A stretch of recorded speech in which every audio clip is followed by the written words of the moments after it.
Hello and welcome to the Majlis Central Asia podcast at Radio Free Europe, Radio Liberty. I'm Mohammed Tahir, host of the Majlis here in Washington, D.C. These days, cotton harvest is the highest priority business in Central Asia. And therefore, thousands of people in some countries, including doctors and teachers, are in the cotton fields. Uzbekistan tops the Central Asian countries as a producer and also tops the way people are dragged to harvest the cotton. However, Turkmenistan and Tajikistan also continues the Soviet-era tradition as the most important annual event. In this episode of Majlis, our weekly Central Asia podcast, we will discuss the current part of the cotton campaign, its impact on society, objectives of the authorities, and international outcry against it. To discuss the subject, I have Kirill Boychenko, the cotton campaign coordinator, the coalition of NGOs which highlights forced child labor in cotton-producing countries. Kirill, welcome to the Majlis. Hello, Mohammed. Thank you. I'm happy to join the podcast. Very nice to have you, Kirill. Umida Niyazova, an activist who runs a special cotton monitoring project, is also joining us. Umida, welcome to the show. Thank you for inviting. Very nice to have you, Umida. Steve Severlo, Human Rights Watch's Central Asia researcher, is joining us. Steve, welcome to the Majlis. Thanks for having me. Very nice to have you, Steve. Bruce Pannier, editor of Qishlaq Awazi, Central Asia blog at Radio Free Europe, Radio Liberty, is also joining us. Bruce Pannier, welcome to the Majlis. Always a pleasure.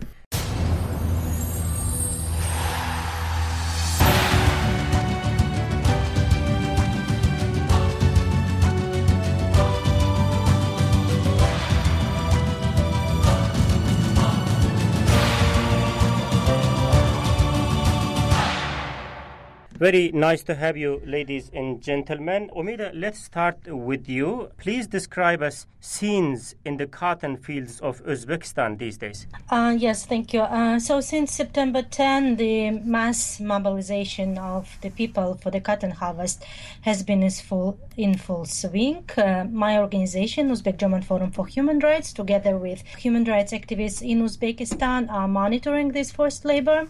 And so far, we interviewed about 100 people who are directly involved with the cotton harvest. So among them, there are students, heads of organizations, representatives of various professional spheres.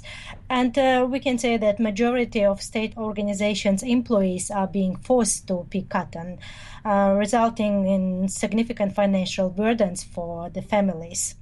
Yeah, as usual, the Mahalla committees, it's local neighborhood committees, have traditionally been involved in forcing people to pick cotton, and they need to bring unemployed people out to the fields, those who are receiving the different social benefits, mostly women and small children. You mentioned there are public servants on the field, and you also mentioned students there. How the selection process takes place? Who decides who supposed to go, who to stay? You mean to go to the fields? Yeah. It's very simple. So the heads of local administrations, right, named as hakims, they are responsible for the cotton harvest campaign, and they just gather heads of different organizations, and they oblige them to bring the employees, the certain amount of people, so from the staff, to go to the fields. Usually workers are living in shifts for 15 or 20 days, and then they replace with the next group of their colleagues. And according to our data, so about half, like 50% of the number of employees leaving their like schools or their working places at the same time to pick cotton overnight. Approximately how many people might be mobilized every year to cotton fields? We estimate around, it's our very lowest estimation, and we estimate around 1 million people are forcing to go out to pick cotton every year. Steve, this mobilization every year, it also causes various types of use and abuses of human rights in Uzbekistan. What are your understanding, from the comments that made by Umida on this. What are your concerns? Well, Omid is absolutely correct. This is a mass mobilization of the entire population in almost a war effort manner.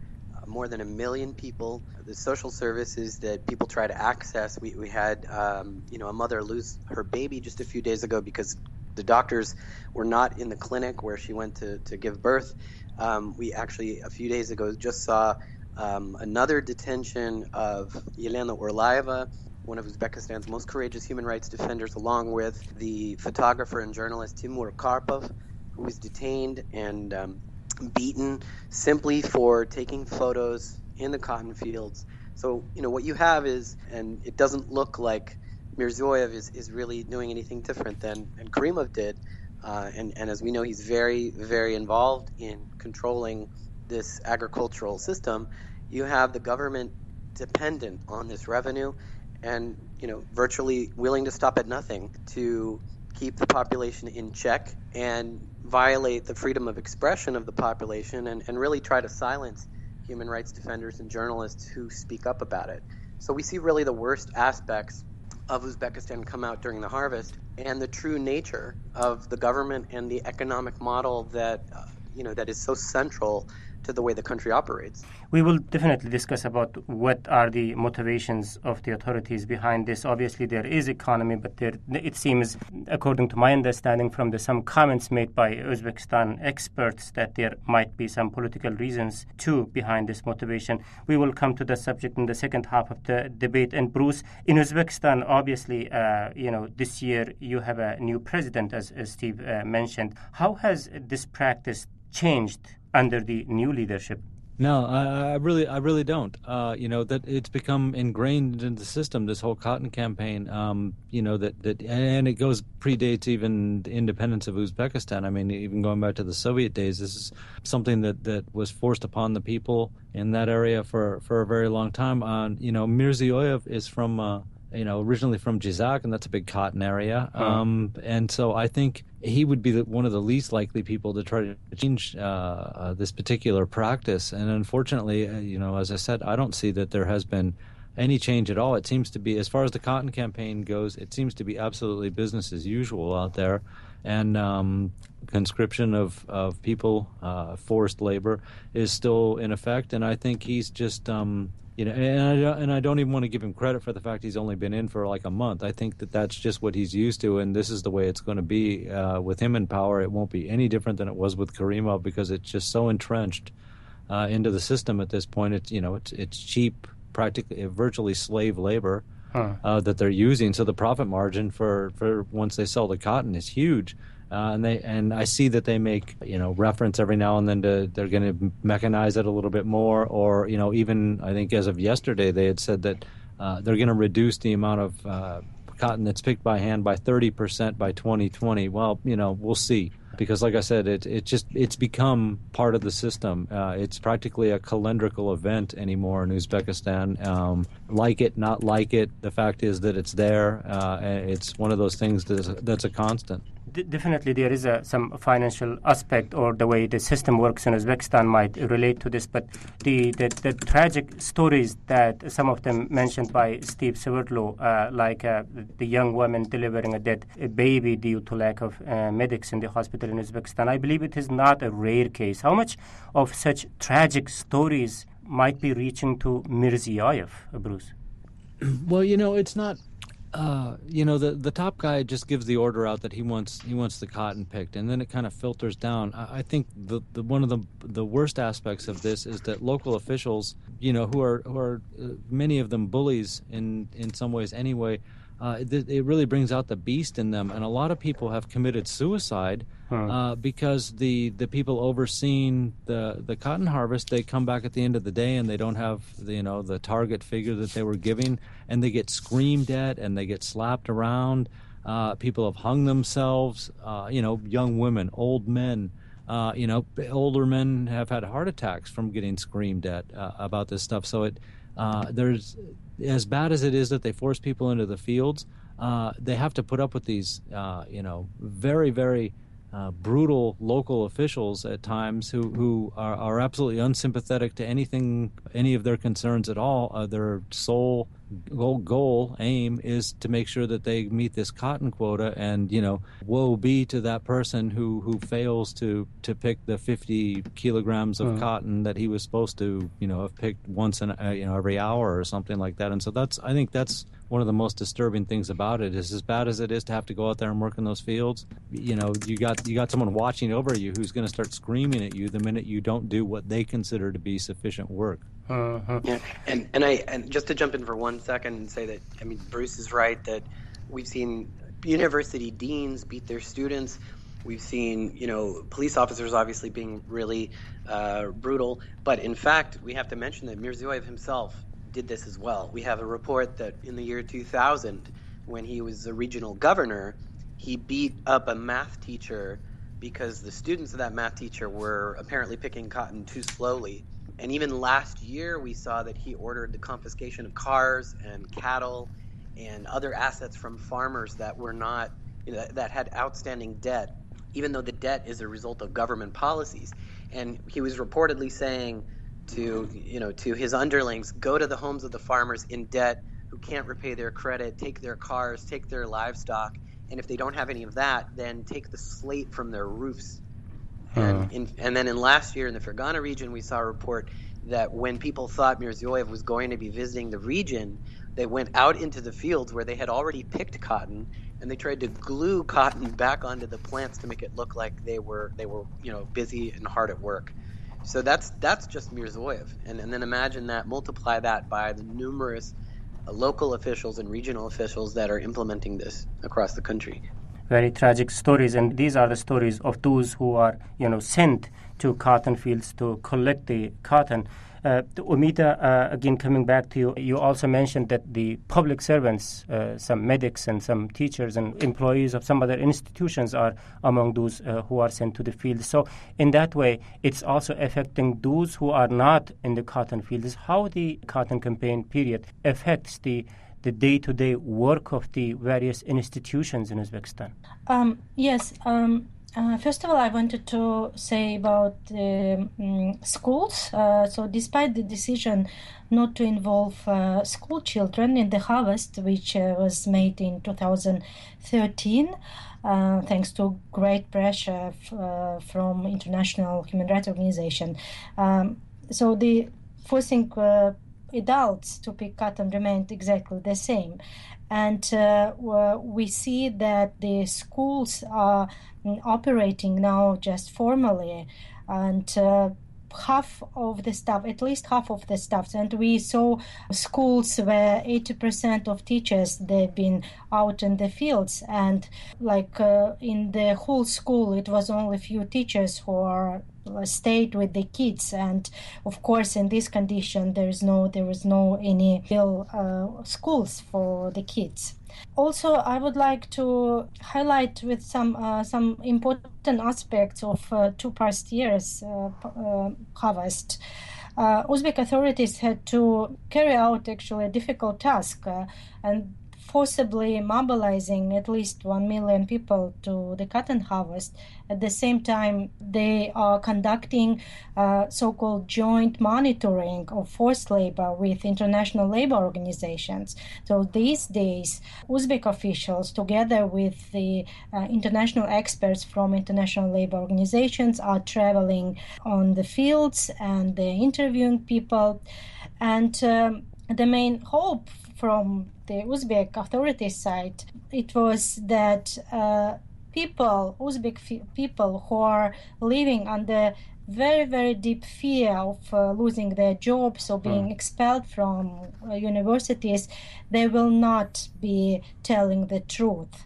So that's why we see that independent human rights activists and journalists are not allowed to interview people, are not allowed to travel to the fields, and we see that detention of human rights activists. But at the same time, Uzbek authorities are saying that people are going to the fields voluntarily.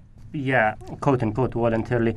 Is there any way to escape this? I mean, what are the conditions one can be excused from being sent to the cotton field, Umida? Oh, yes, you can just buy freedom from picking cotton. It costs now around $100 for 20 days. So it's a kind of price to hire another labor, mardikor, who will go to pick cotton instead of you. Interesting. Krill, the scale of such operation might be massive in Uzbekistan, but it's not the only country in the region, right, with this phenomena. What are your information from Turkmenistan and Tajikistan and the way the campaign is practiced in those countries? Yes, that is correct. This problem is not only pertinent for Uzbekistan, but also for Turkmenistan. And the cotton campaign, as a coalition of human rights organizations, trade unions, and social responsible investors, as well as businesses, it coalesced together to enforce labor, especially in the two countries, Uzbekistan and Turkmenistan, because of the egregious violations of human rights in the two countries. So we're looking both at Uzbekistan and Turkmenistan, and reports that are coming from both countries are far from what we would like to see. And Turkmenistan, in this sense, is not that different from Uzbekistan. We also see mass mobilization of public sector employees. Again, independent monitors are reporting about children being sent into fields. And the situation is very similar to Uzbekistan. If you want to be free, you need to buy your freedom. The price range is a little different, but it's very similar. And in this sense, unfortunately, what we see both countries are in mass violation of human rights. On Tajikistan, I just want to add that a few years ago, Tajikistan does not appear to have, on the national scale, centralized forced mobilization of people to pick cotton. But a few years ago, Human Rights Watch did uncover in the Dangara region of Tajikistan, which belongs to the president, his home region, we did uncover situations where children were being forced to pick cotton during school days and on the weekends. But again, it appeared to be a situation where local officials were abusing the privileges they had and the relationships they had to the government. And, there's a different context there, at least, but still situations do arise. But I think Turkmenistan and Uzbekistan are in a category of their own. Huh.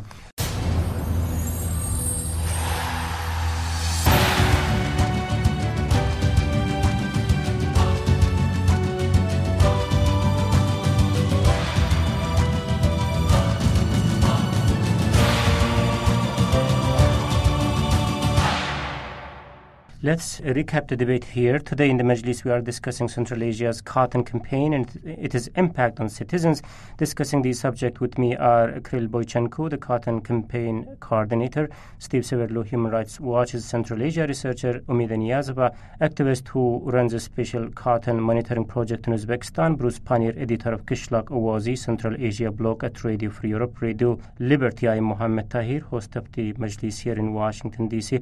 Welcome back, ladies and gentlemen, to the Majlis. So let us talk a little bit about the policy itself from the authorities' point of view. It's a Soviet-era practice, right, Bruce? Oh, yeah. They used to, especially when I was there in 1992, people would, that was one of the questions I would ask when I was working out on the farm in Uzbekistan and Turkmenistan, and people would tell me about the horrors of having to go out there. And of course, in those days, women, children, it didn't matter. You went out, you were picking, a lot of times when you started in September, the temperature could be 40 degrees or above in some of these places. They sprayed insecticide from planes, crop dusted, while people were out there in the fields too, and didn't bother to tell them that they were coming or move them from the field either. So it was absolutely horrible conditions. People cut their hands up and stuff. I went out and picked cotton a little bit myself. It's very, very difficult work. Yeah. To try to at least pick it cleanly and get everything off there. There's little branches in there. Sometimes there's bugs. They want you to try to get some of the seeds out of it, things like that. So to pick a clean bag of cotton is actually it takes a lot of concentration. And sadly, at the time, they thought children were best suited for it because they had smaller fingers. It was easier for them to get at it. But generally speaking, in those days, it was mostly women and children who were doing it. I suppose that hasn't really changed a whole lot, except that there are probably far fewer children out there picking cotton at the moment. But it's hard work. These even today, the shifts can be really long. Some people spend all the daylight hours out there picking cotton, and they're woken up because, of course, they're brought out to these areas and kept in a special kind of a barracks or some kind of building or something, and they're woken up before the sun even comes up. Maybe they got a few hours of sleep, and they're told, okay, get ready, eat something, get your clothes on, and get out there. So the minute they can start picking cotton, they're at it again. And these are long shifts, hard conditions, and especially in September, like I said, the temperatures are pretty. It's still pretty hot. So it's a long, hard day of work. Right. Umida, it's been like 25 years since Soviet Union collapsed, and we are just talking that this is a Soviet-era tradition. So how the practice itself changed over the past 25 years? Unfortunately, this practice of systematic massive forced labor in the cotton sector remained from the Soviet time, and unfortunately these years officials they are not intend to change anything, and it seems like this system very simple, and they don't see any reason why they have to change it. There is no international, there is an international pressure, but not so significant, and there is no internal resistance because people are too oppressed, and they just keeping this system which is just comfortable for them. And I have to also say that forced labor also involve farmers, not only just people, employees of different organizations and students, but farmers are also obliged to grow cotton. And this is actually the root of the problem, because government sets up the procurement prices for cotton, and farmers are obliged to sell cotton only to the government. And for many farmers, most of the farmers, to grow cotton is not profitable. And that's why, knowing that farmers just simply don't have money to hire millions of unemployment people in Uzbekistan, they could hire just people to pick cotton. But government knows that farmers in debts, they don't have this money, and that's why they're forcing employees of different organizations to go out to the fields and kind of help farmers to grow the cotton. And of course, this policy, this system should be changed, but so far we don't see that Uzbek government really intend to change it. Interesting. I don't know who wants to take this question, but forgive my ignorance. If this was a Soviet-era tradition, then it must be practiced everywhere in Soviet Union in the past, right? But these days I see this is no more practiced in some other parts of the Soviet Union. Even in some of the Central Asian countries, I see Kazakhstan obviously is not having this problem in the level that the other three countries are having, and Kyrgyzstan is in the same situation. So why is that these three countries, Turkmenistan, Tajikistan, and Turkmenistan, continues this and not other former Soviet republics? Who wants to jump in? Well, again, I'd say that I think you have to have a powerful security apparatus that is willing to surveil the population and control the population in order to conduct a mobilization of this size. Turkmenistan has, related to Uzbekistan, perhaps slightly more modest resources, and maybe that, and of course a smaller population, and maybe that's why the scale of abuse is slightly less, although per capita and in relation to the population it's a huge and very important human rights abuse. But I think Uzbekistan is really known for the last, as you said, for 25 years. Karimov erected not just a dictatorship, not just an authoritarian system, but really a totalitarian system where police officers stand in the fields, as Bruce mentioned. Mahala committees, as Umida said, mobilize people that live in their communities and tell vulnerable citizens in the community that they could lose their pensions or they won't get their subsidies. Single mothers won't be able to feed their kids if they don't go out. So it's a really elaborate system of control, which I think is only possible in a situation, in a political system where there's no freedom of expression and where human rights defenders and journalists can't even talk about this. Otherwise, it's an abuse on such a wide scale that it's become quite rare in the world today to see something like this. This is very peculiar, where the government is actually the trafficker in chief.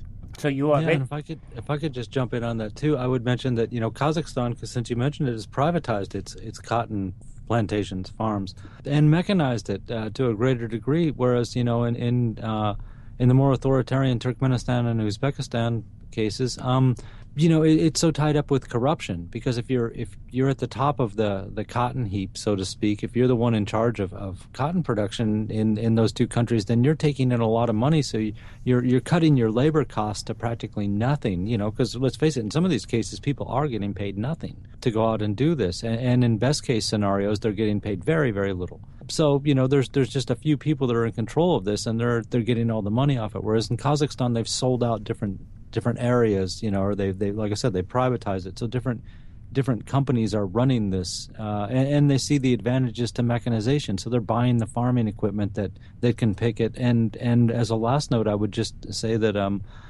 we just had a report from the Uzbek service here last week or the week before that Uzbeks that can get across the border into Kazakhstan are going to pick cotton in Kazakhstan because they actually make some money out of doing that.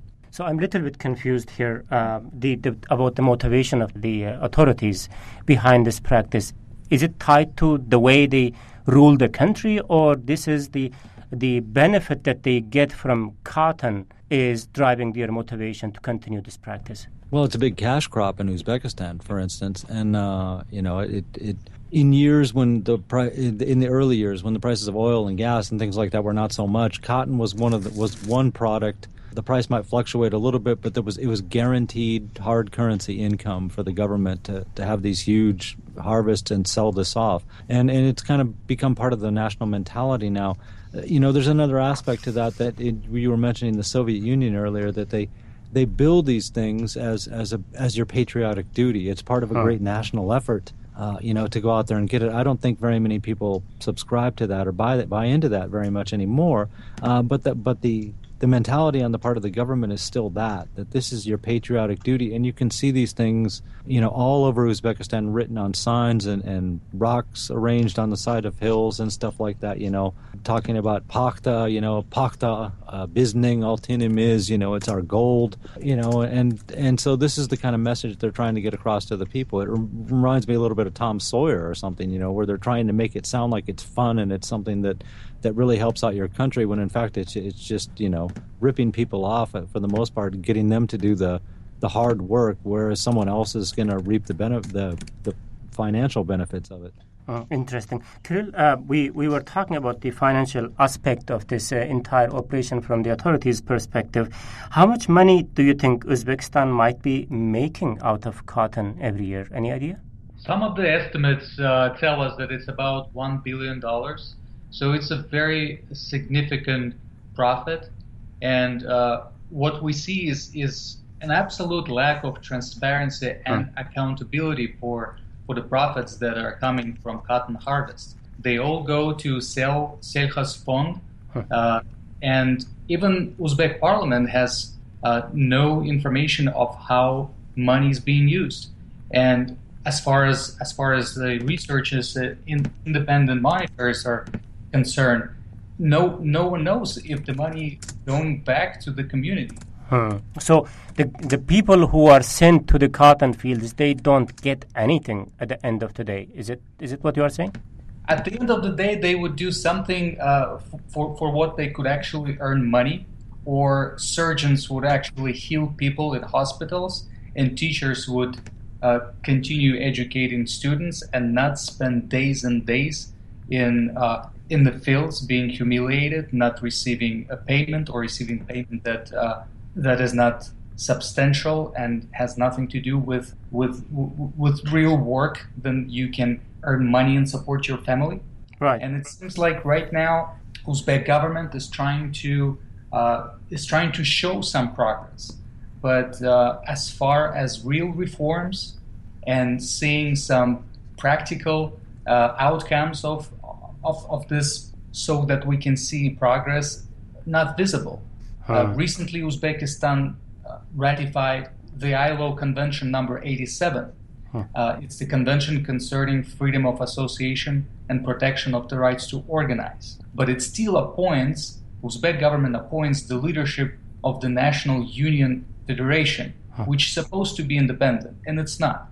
And it's an open secret for inside Uzbekistan and outside of Uzbekistan that the National Union Federation is not independent. And members of the National Union Federation are part of the ILO monitoring units. So that compromises the ILO monitoring mission. Although we did see this as progress, but there are still many questions. And this year, just like Umida and Steve and Bruce mentioned, this year harvest starts from detention, arrests, deaths, and this beginning, and it's happening right now. We're in the harvest time right now, so it is the time for a change. That's why organizations and coalitions like the Cotton Campaign, we're trying to advocate to governments and businesses and trade unions to change the situation. How to change the situation is obviously a big question. There is obviously clearly violation of human rights taking place in this practice, and you are obviously running a campaign, from the last several years. So, any effect that it is having to change the situation, Krill? See an effect from the Cotton Campaign, and especially in the reduction of number of children that are being sent into fields.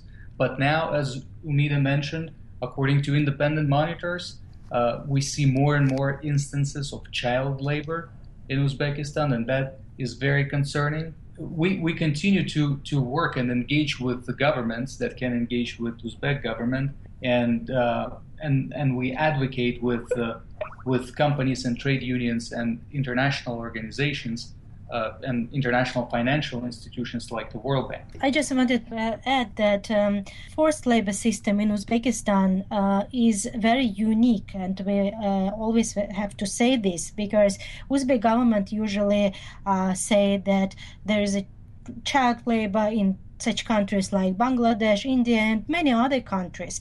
Yes, but there is no other countries where forced labor is a state policy. And that means that forced labor will stop in Uzbekistan when Uzbek authority, Uzbek government stop forcing people to go to the fields. And unfortunately, this is the political will, and we don't see that there is a will to change this system. Steve, Umida just said that this is a state policy. So how to achieve this change in the country, how to stop this from being a state policy? Obviously, you raised this issue in various meetings that you have with the other international actors. So what are the roadblocks to achieve this your objective? Well, I think Kirill and Umida were absolutely right when they said that the major change was the reduction in child labor, which we saw starting in 2013. And I think the lesson of all the improvements, any of the improvements we've seen, has been that it takes enormous pressure, and it takes, as Umida says, it takes political will. What happened in 2013 to lead to that reduction?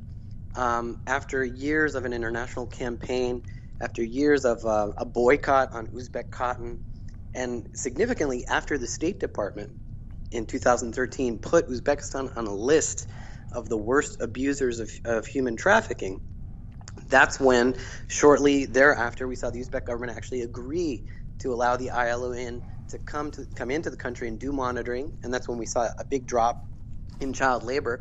We saw that pressure actually had an effect. We also saw in Europe, and this is actually coming up again right now, the European Parliament took a very important step in 2011 when the Parliament refused to reduce the tariffs on the import of cotton into Europe. And we see that's again coming up for a vote. And unfortunately, we see countries like Germany and the UK and others taking a very conservative position trying to raise those tariff reductions, lift the sanctions. And our position in the cotton campaign is no. You have to imply pressure. That's the only way you're going to see a reduction, is if the Uzbek government understands that there's a price to pay for continuing this practice. So, I think what we're trying to do as a coalition is be creative, look at every piece of leverage that we can identify, whether it's, the apparel brands putting, making this boycott very public, whether it's the European Parliament imposing some consequences on Uzbekistan, whether it's not the State Department report.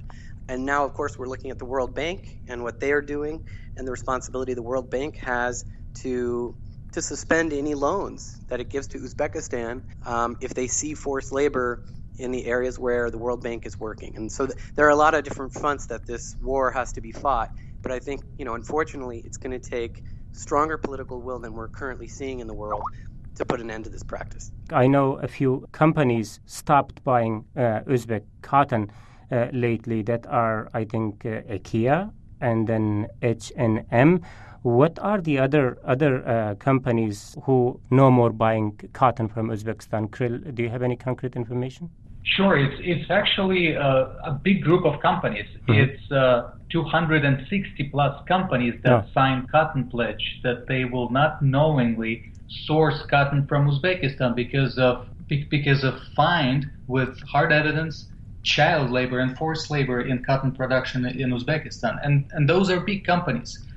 You can see the list of those who signed cotton pledge, but some of those are Adidas and those that you mentioned, and a number of companies from different parts of the world. This is not only the U.S. companies; these are large European brands as well. So we're looking at an international accord in trying to stop this problem, even from the private sector.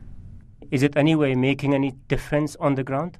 We believe it certainly does, because when we're talking about a huge economical, financial profit from cotton harvest, then of course money becomes central here. And if Uzbek government understands that this can influence their profits, they are prone to the change. And we're hopeful that with help from world brands and businesses, we can change this practice. Okay. Thank you very much, Krill Boychenko, the Cotton Campaign Coordinator, for your insightful comments. Steve Severlo, Human Rights Watch Central Asia researcher. Umida Niyazova, in charge of Special Cotton Monitoring Project in Uzbekistan. Also Bruce Pannier, editor of Qishloq Awazi, Central Asia blog at Radio Free Europe, Radio Liberty. Thank you, ladies and gentlemen, for being in the Majlis today. Thank you. Thank you. Thank you. This is it from me, Mohammed Tahir, host of the Majlis at Radio Free Europe, Radio Liberty. Until next week, bye-bye.